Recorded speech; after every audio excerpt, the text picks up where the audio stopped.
Hey everyone, it's Maureen.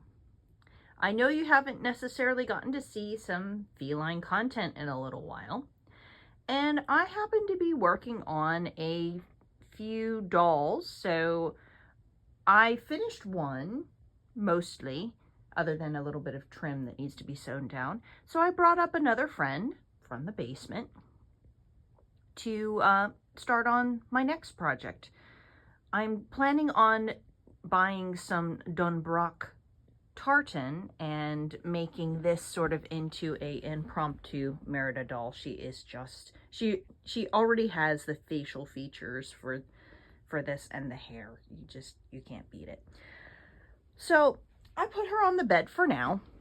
You know, she just sort of sits up and does her thing. And Jace happened to be further ahead here on the bed, and all of this, that, and the other.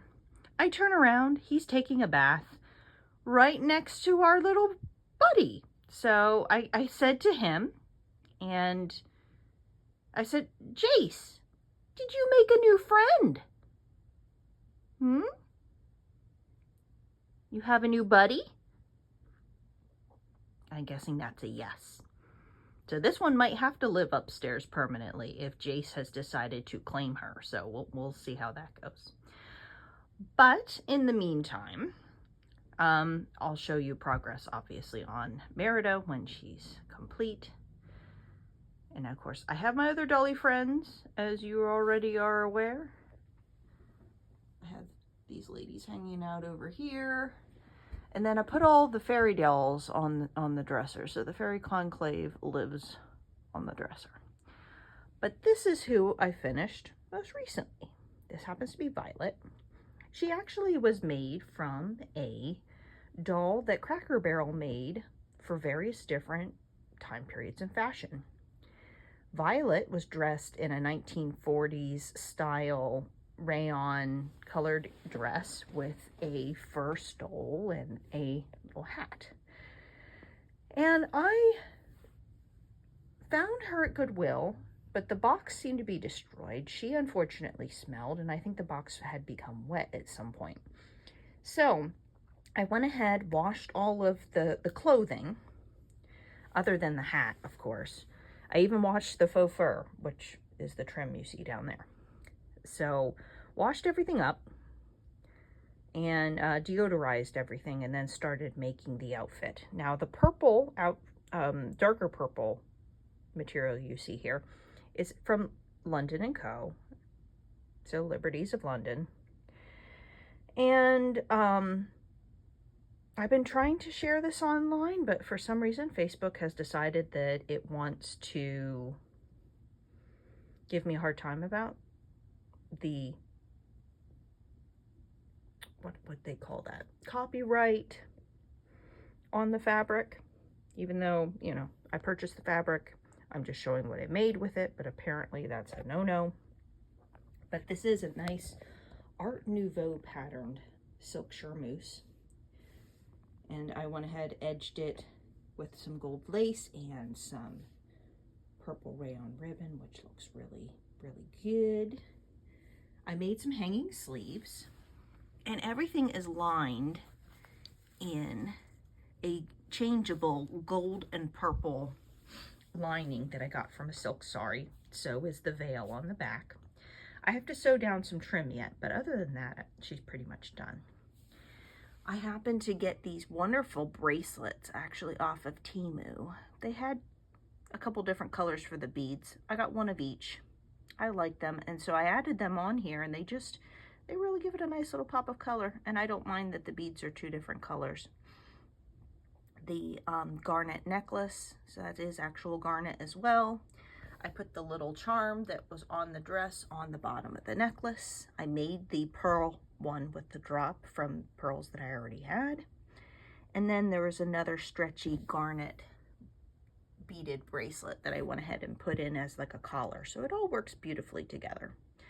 The earrings were original to the outfit, so I just went ahead and kept those as is. The hat itself had a lot of ruffles, so that's actually what I used on the edge of this hood that I made for her. It's a beaded trim with ruffles. So we just kept it and made it work into the current piece. And I added this soutache trim, which is also added in other parts. She had a cape like item, so I went ahead and kept that. I think it adds to the entire look. And let me get in here. And then of course you can see the dress underneath also has the trim. So, you know, we have an overdress, we have an underdress, we've got this beautiful fur edging on the bottom of the hanging sleeves. And then her French hood with pearls. It almost makes me think of, you know, Italian, maybe slightly Russian. It's definitely a little bit of a mishmash, which, I mean, there are worse things. So her name is Violet. So I just kept the original name. It makes the most sense. So yet again, I have to sew down the trim on the sleeves and on the veil yet. So you might see a few pins here or there, but that's all I have to do. But yeah, been having fun with the fairy dolls. So they've been sort of hanging out. I have a couple more in the mail. The ball jointed dolls, I'm pretty much done collecting all of them, but I may make new dresses for everybody because you never know. And apparently, yes, Jace definitely has a new buddy. You made a new friend, Mr. Boo. Apparently somebody wanted to snuggle. He doesn't snuggle with me. He'll snuggle with the dolls, though. That's what I find amusing. I want to give him all the snuggles. Nope, no snuggles for the Boo. He wants to snuggle the dollies and the pillows, which I guess there's worse. I wanted to show what I had done and reorganize the other side of the room. So we have one of our other fairy friends on horseback here, just like on the other side. We have our friend in German Cranach outfit down here and our Dutch lady. I added Violet over here with Lucretia and had all the fairy dolls sort of arranged over here. So I put these two here for now. I have a shoulder puppet friend in between the two of them. So this is how I've reorganized the other side of the room, where I had more doll friends, but most of them have been packed up for a doll lecture that I've been doing for the SCA. So because of that, I have to keep them sort of in boxes so they are mobile. They're in totes in the basement currently.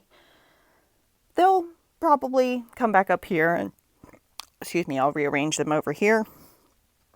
We have a few other fairy friends as far as some mechanical jointed dolls. The ball jointed ones, I found out, use an elastic to create the friction that is needed for the dolls to be posable. The mechanical jointed ones are just happen to have the ball joints in them and can be posed without having the elastic.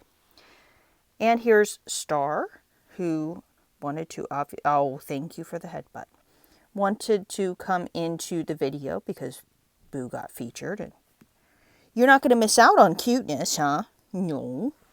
And then, of course, we have our ball-jointed friends over here with their little tea party.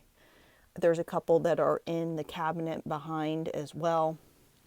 And, of course, we happen to have our Queen of the Fairies sitting over there next to my crystals.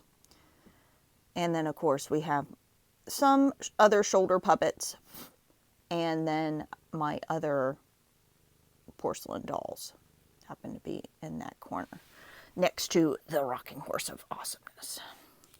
So that's mainly what we have going on for the decorations and friends who live in the room currently.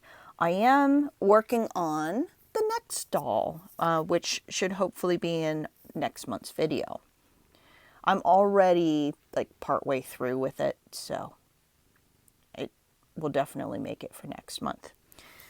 But Star and I will say goodbye for now. If you like this kind of content, please consider liking and subscribing. I upload once monthly, and we have dolly and feline fun here, as you can see. And I will see you all in my next video. Take care and bye-bye for now. You guys say bye-bye? Bye.